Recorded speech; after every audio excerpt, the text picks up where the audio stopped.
Joms, ignorante si Joms sa ganyan. Ay, Joms. Tanungin mo. Ano bang gusto mo? Bata pa o matanda na? Bata na rin. Bakit mo masabi? Bata tayo. Ano masabi, bro? Ha? Bata tayo. Anong klase mong bata, kuya? Anong klase?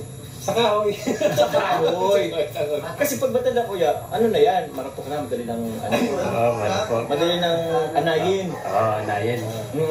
Tapos minsan nawawala na yung ano niya. Katas.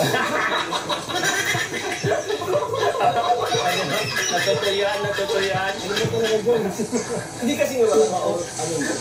Medyo patay na kasi siya. Natutuyuan. Natutuyuan na, super dry na. O, di ba? Kasama smooth.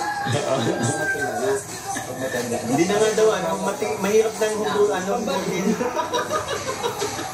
Mahirap ang hugutin kapag natuyuan. Oo. Yung pako. Sa kahoy yun. Sa kahoy.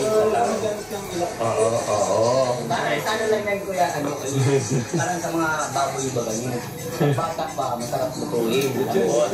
Pero pag mga matatanda na, super kunat, matagal lutuin, kaya mas yummy daw ang bata pa. Yung sa kahoy naman, mas maganda yung bata pa. Kasi tabi po sa mga tulad. Senior na kahoy. May senior na pala na kahoy. May senior na pala na kahoy. Ang bihira.